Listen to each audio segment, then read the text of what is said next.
Welcome to Hot to Trot. This is not your normal horse racing podcast. I'm Ashley Eisenbiel. And I'm Meadow Twaddle, and we're your hosts for Hot to Trot. Hello, and welcome back to another episode of Hot to Trot.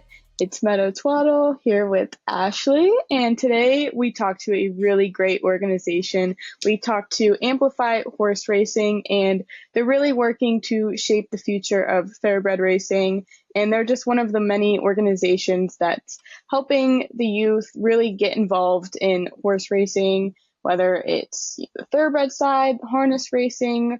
You know, there's a lot of great organizations that are really working to get young people involved, and we were lucky enough to speak to one of them today. Yeah, I love Amplify, and Anise has been great. It's been awesome to see how their organization has grown and the different programs and the different ways they engage with youth. It's been awesome. We've partnered on a couple things when she first got started, and I just love Anise because one of the things I'm most passionate about with PHRA and also our board's most passionate about is really, getting in touch with that next generation of horsemen and women that we're going to carry on our industry into the future. We really need to educate them. So that's been one of my main focuses ever since we've starting when I was even at the commission. We started working with 4-H, and I know you've helped with the 4-H programs that we've done out at the Meadows. Yeah, we have 4-H come out every summer, a couple days during the summer months. They'll come do a barn tour, and they'll get to meet the horses, and they'll talk to the trainers and the caretakers and kind of hear what their day-to-day job entails. And it's always a really fun day getting to talk to them and educate them and kind of introduce them to a part of horse racing that they might have never seen before. So it's always great to have 4-H come out to the racetrack and learn about what we do. They bring a very youthful enthusiasm to the barns when they're there. We've done a lot of stuff with 4-H along with also the FFA as well. So it's been fun working with those still in grade school students. But I know I started working with Penn State and their equine program, doing field trips out to Penn National and also Equistar Farm to kind of show their whole class, all their equine classes, like what our industry does and showing them the different jobs. And it's just been awesome. And I'm really excited because I'm hopefully going to have you here for one of those field trips. We also have Del Val. We took Del Val. We always take them out every year out to the Poconos and show them behind the scenes of the racetrack. And they get to go to the paddock and also see how the show's produced and the announcer. And then, of course, their favorite part is betting when I give them their little betting vouchers. Oh, and we did the driving or the starting gate rides at Pocono. They enjoy that, too.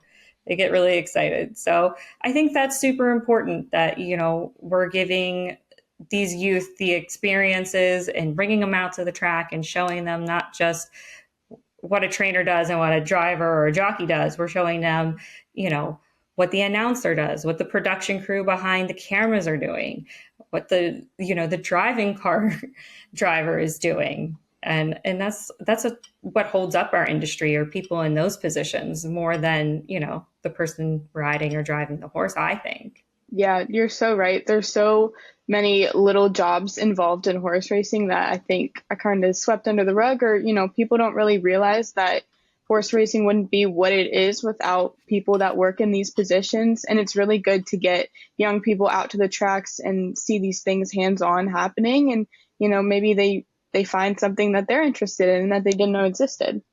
I never did 4-H or FFA. I wasn't really an ag kid when I was in high school. Did you? No, I wasn't either. I kind of wish I was. Yeah, I know. They do a lot of cool things. At the Washington County Fair that's close to me here, the HHYF and 4-H is always there, and they're always having so much fun doing their little events and their little shows that they have going on. I just wanted the FFA jacket, to be honest. Yeah, no. It's like a member's first one. They were all walking around at Farm Show in their jackets. They looked really cool. Yeah, I kind of want a jacket. I guess I'll have to pass and live a dream. But yeah, if I was in high school, I think I'd sign up. I'd like it. I would too. All right, let's get to this interview with Anise from Amplify Horse Racing. I hope you guys enjoy.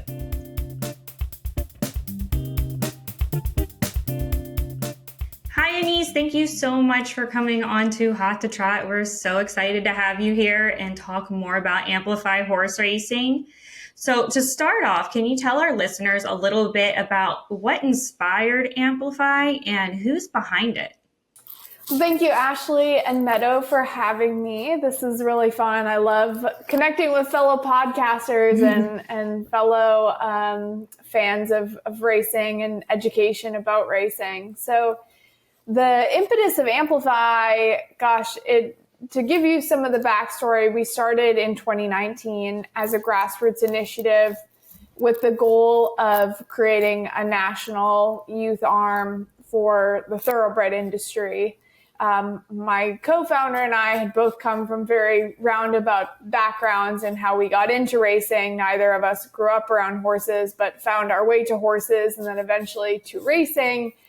And we heard that similar stories reflected amongst our colleagues in the racing industry. And so there are a lot of amazing individual programs out there, like you guys are doing incredible work with the Pennsylvania Horse Racing Association.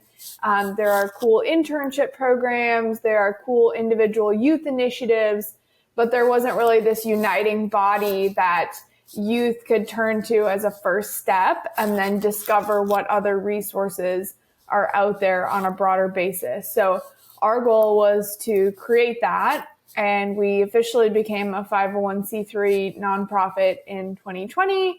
We hired full-time staff in 2023, so I didn't become full-time with Amplify until then. And now we have a team of 3, and we're rocking and rolling and doing programming in various different states and working on some really cool programming development, and it's just continued to expand at a really fast rate.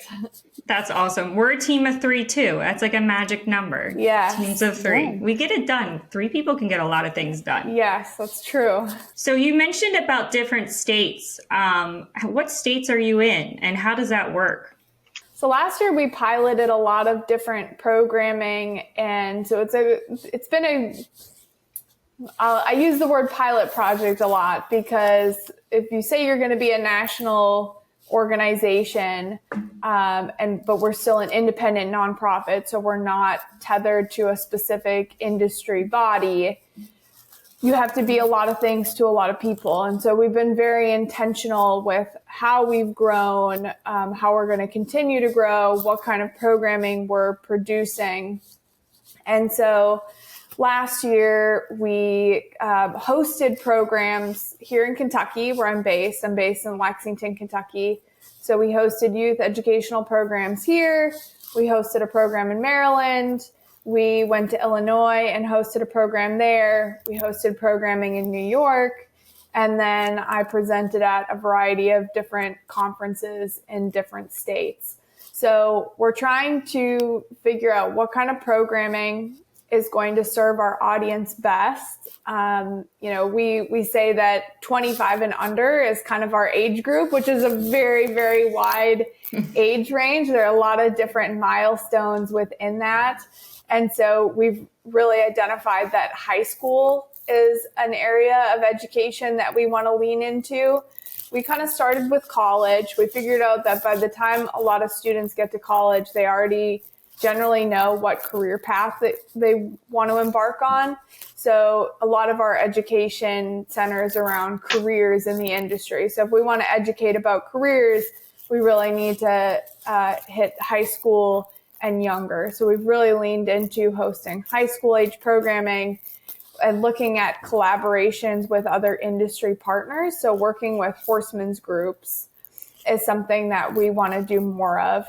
Horsemen's groups, whether it's the HBPA, the Horsemen's Benevolent and Protective Association, or the THAs, the Thoroughbred Horsemen's Association, those groups are very connected to horsemen, the trainers, their staff, owners at tracks. And a lot of times if we're hosting programming for youth on track, it's very important that that is a part of it, that we're really engaging those groups as speakers. So our program that we hosted in Illinois last year, and then also New York, we worked with the horsemen's groups and the racetracks in both of those capacities. And then the events that we go to, we're trying to target youth educational events that are sort of low-hanging fruit. So for example, last year we attended and I presented at the American Youth Horse Council Symposium, which is, I had so much fun. Like the nerdy horse kid in me was just thriving because not only are there all these cool presenters and it's really youth engaged, it's focused on, showcasing youth educational resources in the equine industry too. It's a lot of 4-H students, FFA students, and then other horse fans in general. And then there are all these fun add-on tours that you get to go to on top of it. So I was thriving. It was such a fun environment to be able to talk about and present racing, and then looking at things like Briarfest. You guys probably grew up having Briar horses. I certainly did.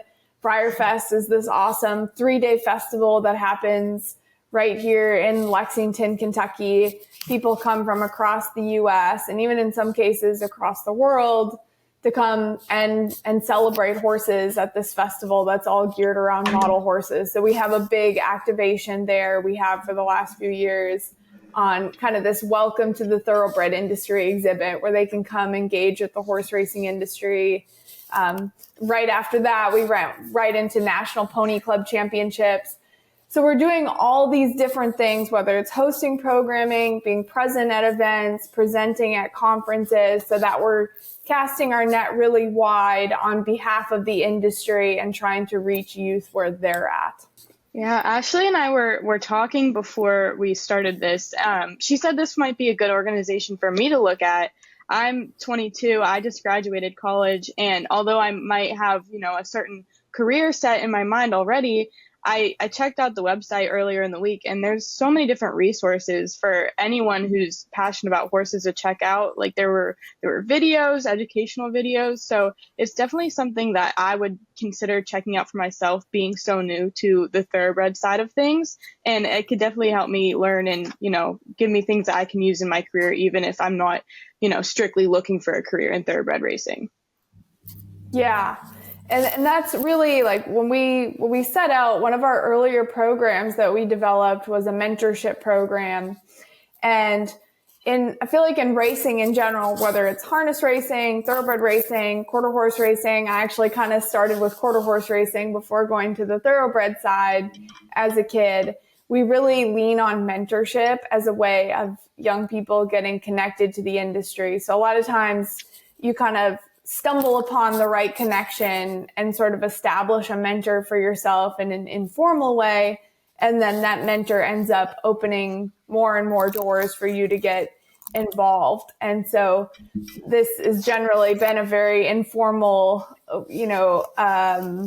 process, like onboarding process. So we wanted to create a formal way of developing mentorship in the industry and providing those connections. So Meadow, you would be kind of our ideal candidate, like somebody who's interested in learning more about the thoroughbred industry. We don't have any sort of requirements on prerequisite knowledge you have to have. You can know basically nothing about horses and just have an interest and desire to learn. And we want those people to apply for our mentorship program. There's an interview process for us to get to know mentees better and then actually pair them up with industry professional mentors, either virtually, in person, or a combination of both. And then that mentor can help work with that mentee based on where their starting point is, based on what their goals are, and really create an educational learning plan. So apply for the mentorship program. You're more than welcome. You guys really tailor your programs for each individual, which is amazing. Not a lot, I would think that not a lot of programs actually do that, take the time to speak with the mentor or the mentee and make sure that it's the right fit and they're getting out of it what they want and what they're needing.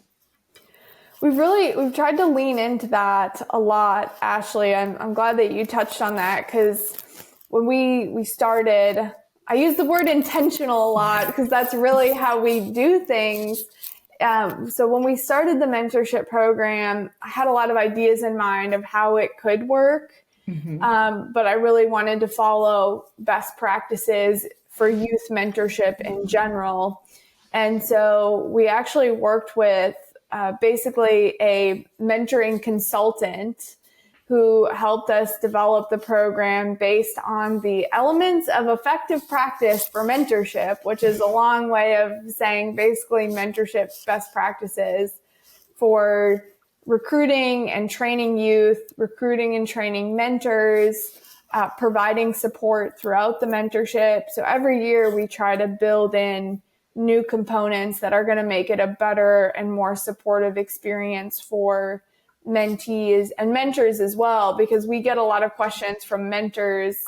I'll say not everybody should be a mentor. Like not everybody is right to be a mentor or to be a teacher. And so we try to provide as much training and support as we can to our mentors so that, you know, even if they feel intimidated about the requirements or what the process is, we want them to know we're here to handhold along the way. We're going to teach you everything you need to know. You have to come into it with an open mind, willingness to teach, and willingness to learn yourself. And we're going to guide you as the mentor through the process. So it's been a really cool learning experience along the way to, learn more about mentorship myself. I went to the National Mentoring Summit in Washington, D.C. last year. So that is a thing. There is a National Mentoring Summit and people come from all over the U.S. with all different mentorship programs. And so I've learned a lot. Amplify has been a journey since the beginning. Yeah, I met you right in the beginning. I think it was like your first year is when you and me actually got to touch base for the first time. And it has since then has really evolved. It was like right before COVID. Yeah. So we were just like a wee little baby organization. I remember discovering the Pennsylvania Horse Racing Association and thinking, wow, you guys have these cool resources. Like, how do we better promote this and make sure more youth are aware of this? And Amplify was still very fluid in what we were becoming. So we've definitely grown a lot since then. And it's been fun to reconnect with you along the way. We got to reconnect at the Global Symposium on Racing in Arizona last December, which was really fun. So it's always cool to be able to reconnect and get updates from you on how much your programming has grown as well along the way. Yes, we've all evolved. Yeah. And kudos to you, Ashley. You created the OG virtual reality horse racing experience, which everybody is trying to replicate now. So Hey. Man, you can do a lot when you're just a determined person on a budget, trying to come up with cool ways to engage people with horse racing. So my props go out to you, girl. That was a fun DIY Pinterest. I'm going to make my own virtual reality simulator. I'm going to order a 360 camera, put them on some jockeys and drivers, get that footage. And for the thoroughbreds, we actually use exercise machines from Japan. I remember this. Oh my gosh. How did you find those? Scouring the internet for hours and hours because I needed something smaller and I wanted something that moved mechanically. And I don't know how I found it online because I was just like equicizers, and something came up from these. Like, so in Japan, instead of like riding cycles, like bikes, they do like horse riding classes instead of cycle classes. It's crazy, but we ordered them. Well, we ordered one to start and it came in a crate, and I'll never forget that. And it came to my house because we work from our houses and then we go to the racetracks. Yeah. But that was like hilarious when they came to deliver this giant crate that had my Japanese speaking horse machine. My husband's like, what are you doing? That is amazing. It sounds like we have a similar story. We had ordered, when we ordered our first equicizer, rather than a US equicizer to bring to events, we ordered this English version of one, which is called a Racewood simulator. And I did not know what I was getting myself into. And a semi pulled into, I live in a It's basically like a little subdivision of townhouses. There's only one in and outlet, and this semi pulls up to unload this giant wood crate in front of this townhouse. I'm sure all the neighbors are like, what the heck is going on? But it was just our European equisizer arriving. My 2 equisizers are in my garage as we speak. All the kids that wait for the bus stop get on them and ride them in the morning. That is amazing. I'll take video. Yeah, please. You've got the fun bus stop by your house. I do. So cool. All right. So do you have any success stories that you could share with us about individuals that have kind of gone through the mentorship program, or, any part of program that Amplify has provided for them? Yeah. From our very first intake of the mentorship program, we had several very successful mentees, but a couple really fun stories that I like to talk about. We had one student named Eric Resendez. He was really interested in being hands-on with horses. When he first applied, he wasn't sure exactly what he wanted to do, if he wanted to work on a farm or if he wanted to become a trainer, but was just very open to exploring different avenues of the industry. His mentor, who he was paired up with, was a farm manager and had completed this training program, this basically vocational training program in Ireland that's really well known within the thoroughbred space, called the Irish National Stud Program. And Eric, a couple years later, went on to apply for and get into the Irish National Stud Program. So he's in the program right now, which we're really excited to see. And then another mentee from that first group, Matthew Scull.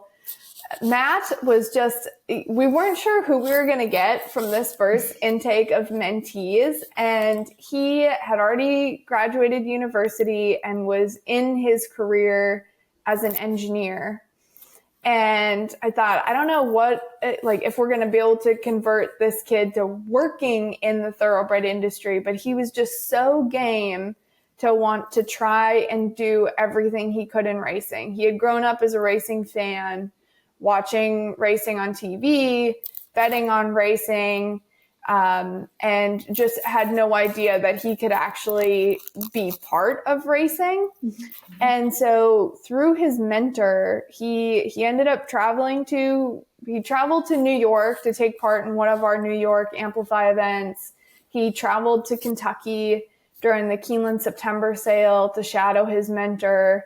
Through her, he ended up getting connected to a farm in Ocala, Florida, and worked his engineering job remotely while he worked on a thoroughbred farm, gaining hands-on experience. And this guy had never touched a horse before, but he was just so eager to dive right in and learn as much as he could.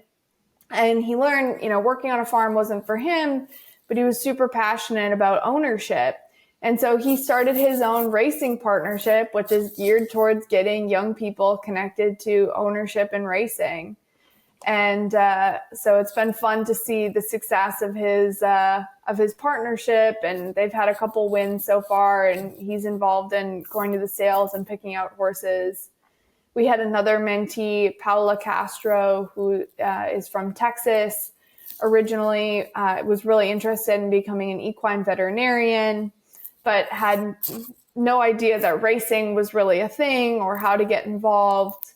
And she applied for the mentorship program through her mentor. And I'm going to add this. I'm going to go on a little side story here. We really encourage our mentors to leverage their knowledge and experience and connections to teach their mentees. There's no one-track path that we want them to teach to these mentees. We want to really leverage our mentors as educators and have them share what they know and their connections. So through Paula's mentor, she got connected to the Horse Racing Women's Summit, which is another cool thing I should loop you guys both into. And so Paula has attended the Horse Racing Women's Summit for the last 2 years. We've added a cool experiential part of the mentorship program as well. So she was one of our first travel award winners, where we paid to bring her to Kentucky for a cool behind the scenes experience. And then a combination of between that and her traveling to Kentucky for Amplify, she is now going to be moving here for the summer to work at Hagyard Equine Medical Institute, so work at one of the big vet clinics. And so we've had a bunch of these really cool stories with mentees who just leaned in to learning everything that they possibly could. And, with this program, you're going to get out of it what you put into it. And that's life in general. Like if you're going to put in a strong effort and you want to be involved in something, you're going to really get somewhere with it. But, we've had so many cool stories of mentees that just developed a strong connection with their mentor. They've stayed in touch with me and took advantage of every opportunity that they learned about along the way. So I'm really proud of the mentorship program, and I could be telling stories all day, but those are 3 really top highlights for us. You kind of touched on this with like one of your mentors not taking like a traditional role. Our industry has so many different jobs in it, and especially the most well-known ones would be trainer and jockey. But talk to us a little bit about some of your mentees and those lesser known roles that you think are just as important to connect them with. We encourage mentors of all backgrounds to apply. And so, we've had people before who've reached out to us and said, hey, do you take mentors from my position? And really, we'll take mentors who do anything that is thoroughbred industry or thoroughbred industry adjacent. So we've had people before who are involved in more the advocacy, political lobbying side of the industry, or they're an equine attorney, or this was an interesting partnership, but the Pennsylvania tie-in, Jessica Paquette has mentored for Amplify. And her first mentee that she mentored already had a career outside the thoroughbred industry, but had a similar story to Matt, where she had grown up as a racing fan, loved horses, was very interested in thoroughbred aftercare, and so she wanted to learn more about how to be involved in racing. And this particular mentee worked in manufacturing logistics, which was a career field that I had no idea. She's describing it to us in her mentee interview. I'm trying to ask intelligent questions, but really have no idea what her career entails. But ultimately, she was interested in aftercare. She wanted to work with a mentor in person. So she was based in Pennsylvania. Pairing her with Jessica was going to be the best way of her being able to get together with her mentor in person. And she was so open to learning about all aspects of the industry, whether it's communications, aftercare, better understanding racing. And so sometimes you don't pair people perfectly based on like career-wise, but you pair them based on personality, proximity, and what the mentee is going to get out of that experience. And we knew that connecting Jessica and this particular mentee, the girl was going to learn more about racing. She was going to better understand thoroughbred aftercare. She was going to get to go to a track and actually go behind the scenes and be immersed in the sport. And I know the 2 of them still keep in touch, which is really cool. So anybody out there listening, if you have a job in your industry or industry adjacent, and you're game to take on a mentee, we want you to apply, and we'll give you the support and training along the way. I'm sure Jessica did an outstanding job. There's no one better. She kind of was youth that got turned on to the industry, and she's told her story a few times to me, and it's just amazing how far she's come, and her communications background, her passion for equine, and now to be a female announcer at Parks. It's just been a journey I really enjoy watching, and she's just very easy to bond with. So she got a good mentor. Yes, definitely. Can second that for sure. So what advice would you give someone, or what direction would you point an individual who really wants to get involved in the horse racing world and they just don't know where to start? They don't know what they're interested in. They don't know what they're passionate about. They're just a really big fan. What direction would you point them in if they're just getting started? So if you're a fan, but you still don't know a lot about the sport, we've tried to build our website and social media around bringing people behind the scenes and giving them a starting point. So understanding various industry organizations, different components of the industry. Our website is definitely, I would say our audience is like high school and up based. So like parents or high schoolers or college students. And so we have one page on the website that basically explains the components of the industry. So somebody could understand we've got breeding and farm, we've got sales, we have racing, and then we have aftercare. So what the horses go on to do after retirement. So they can come learn about the components of the industry. We have another page that explains different industry organizations or acronyms that you're going to commonly hear. You guys know we love our acronyms in racing, which can be so confusing for newcomers. So they can learn about all the industry acronyms or organizations that you're going to commonly hear of. We do a podcast. We're in the podcast. We're in the process of revamping the podcast right now to, Meadow, you mentioned our videos so that we have a more engaging video podcast where our team is going to be going out and doing some on-site visits and interviews. So we'll have basically a film version of that and then an audio version that people will be able to listen to. But our podcast to this point interviews different people about their careers, about industry terminology, and we try to approach everything from the standpoint of what would somebody who has no clue about horses or the thoroughbred industry be able to understand when listening to this for the first time. So we always try to explain if somebody throws out a super industry jargony term, like even something like breaking your maiden that industry people would understand, but probably sounds kind of weird to somebody who is not involved in racing at all. Like trying to explain stuff like that along the way. And then same thing with our social media. It's very youth friendly, very introductory. When we go to big racing events and we're doing behind the scenes coverage, we try to showcase, what would somebody who's maybe watching this on TV for the very first time, what else might they like to know that's going to help build their knowledge about what they're seeing?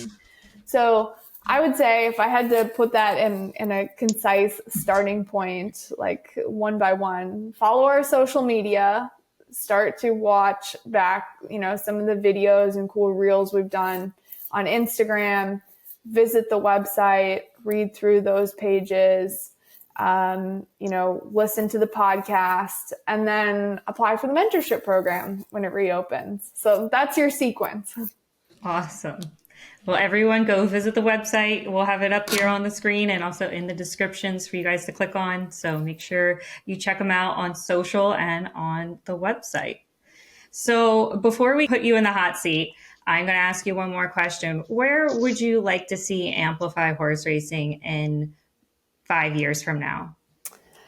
Our big project right now, we want to be in classrooms across the U.S. Something that we haven't really tackled yet, that we're in the process of doing, is building a curriculum program where teachers will be able to have a week of in-class lesson plans that are then going to complement a racetrack tour or field trip, or if they don't have access to a racetrack, try to do a visit, either a virtual visit or in-person visit to their classroom from the Amplify team. So we've got some curriculum development stuff that's in the pipeline, and then our team is starting to hone our classroom presentation skills. Just last week, we were at a middle school. We presented to 6 consecutive classes.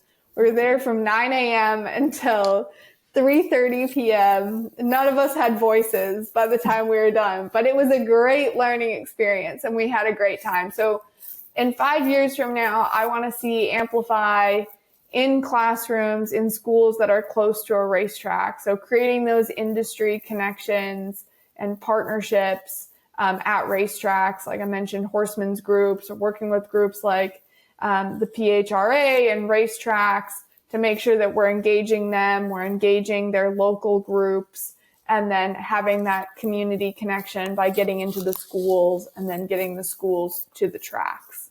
So we want to have that solidified, rolled out at tracks across the country, and then have a solid connection between that and the mentorship program. And the more we can establish these types of regional connections, connecting with groups like you guys, the more we're going to be able to bring in awesome mentors like you guys, or like your listeners, or other, regional industry members, and help facilitate partnerships between those kids in your areas with their racing industry regionally. It's not about bringing people to Kentucky. It's about connecting them with the industry closest to them and helping young people find their place in the industry, however that might come. So we're here to amplify horse racing. Like that's our whole mission. I love it. That's great. So here on Hot to Trot, we like to have a little fun with people that come on and put them in the hot seat and ask you some fun questions. So I'm going to kick it off with our first one. If you could have any job in the industry for one day, what would it be? Racetrack maintenance. I'm fascinated by track science. I would love to work on a turf course for a day. I love that. That's like one of my favorite jobs. I more want to drive a tractor though. And great. I'd love to drive the tractor too. I'm so fascinated by the divot stomping. I want to walk the track and stomp divots and just be out in the sunshine and, just work with the track maintenance team. But driving the tractor would be fun too. Meadow, what would you do?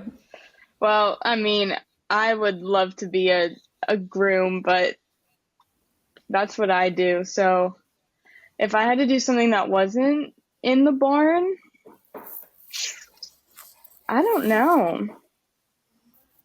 I'd work a betting window. I want to see how much money people are throwing down. You'd be a teller. Yeah. That's awesome.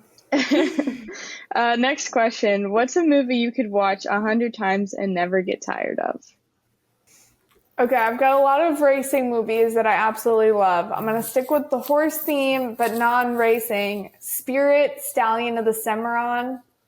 That's a little bit of a throwback. Ashley, did you see that, or have your kids seen it? No. Oh my gosh, guys. It's probably the greatest horse movie of all time. It's an animated DreamWorks film about a wild Mustang named Spirit. Meadow, you haven't seen this? Do they have a show? Isn't Spirit a show? There's a show as well. I can't remember how the show is connected to the movie. I think that it's a different storyline. Somehow They just use the same horses. But oh my gosh, that's your guys' homework after this. You both have to go watch Spirit. I'm always crying in the first 5 minutes. Not because it's sad, but it's so powerful. It's such a good movie. I'll have to watch it. I have boys. We watch Ninja Turtles and Transformers. Your boys would love this movie too. I think they would. You guys go watch it and then report back to me and let me know what you think. I will when I'm ready to have a tearjerker. Yeah. So we're going on a road trip in our minds. What are you in charge of? Music, food, or directions? Ooh, music. Okay. I love my Spotify. What are you putting on? It's going to be a hardcore mix. I go into music hyper focuses, I guess you could say. I'll get really into a certain genre for a period of time, and I can listen to that and only that. and then I'll switch to something else. So my liked playlist on Spotify has a lot of Spanish reggaeton music. So we've got a good mix of Bad Bunny in there. Some Celtic bagpipe music, or quite a bit of Enya, like get your kind of ethereal, chill vibes in there. Maybe a little splash of country, some folk music. It's going to be a weird vibe, but we're going to have fun. I like it. Yeah. Meadow, are you taking food or are you taking directions? Definitely not directions. That's out the window. I would have to be on snack duty, I think. Man, we might get lost if I'm in charge of directions. Yeah, me too. It can't be me. I hope we have GPS. We might not ever get there. We'll just be listening to Anissa's music and eating. We'll be having a great time. We'll be eating and partying, and it's going to be wonderful. All right. We'll have good jams. Yes. All right. What's the most spontaneous thing you've ever done? Ooh, I took school very, very seriously. So in college, I never missed a day of school. I was such a big nerd. But I studied abroad in Chile, and I was in a city called Viña del Mar, which is like an hour and a half away from Santiago. And I skipped a day of school to get on a bus to the racetrack in Santiago and went to the track for the day. So yeah, it was a racetrack thing. It felt like it was a good way to spend my day. You felt like a rebel skipping school. Such a rebel, even though I emailed all my teachers and told them in advance, like, I won't be there tomorrow. Yeah, it's always a horse thing, but such a rebel. That was very rebel-y of you. Well, last question for the hot seat. What is your favorite kind of ice cream?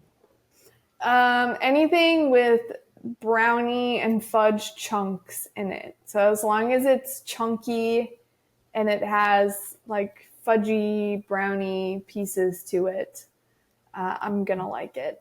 So like chocolate ice cream too? Like all chocolate? Yeah, all chocolate. Chocolate, brownies, fudge, all the chocolate. All the chocolate. All right. Yeah. You guys, come visit me in Lexington, and we'll go to Crank and Boom, which is this great local ice cream place. And we'll have their butter cake ice cream. That is a non-chocolate ice cream that I will definitely eat. And it's this local bakery that makes butter cake. And then Crank and Boom Ice Cream has a partnership with them and puts it in their ice cream, makes butter cake ice cream. It is that so good. That sounds amazing. Yeah. So that's up my alley. Come to Lexington, and we'll have butter cake ice cream from Crank and Boom, and then we'll go to Keeneland. Meadow, we're having that road trip. And Red Mile. We'll get some harness racing in too. Yes, definitely have to hit up Red Mile. We're coming down. That road trip's happening. Yeah, exactly. Just make sure you have the GPS fired up, and you guys will make it. Meadow, pack the snacks. We're heading to Kentucky. Well, Anise, thank you so much for being on Hot to Trot. It has been a pleasure. We love Amplify Horse Racing and everything that you do for the industry. Everybody go to the website, check them out on social. You're doing the best work. We got to get more people here and listening and learning about our industry to come work in it. It's a great place. We're all family here. We welcome all. Thank you so much, Ashley. Thank you, Meadow. And thank you to all of your listeners for having me on. Anytime. We'll see you soon. Thanks for listening. And thank you to the Standardbred Breeders of Pennsylvania for sponsoring Hot to Trot. We'll see you next time.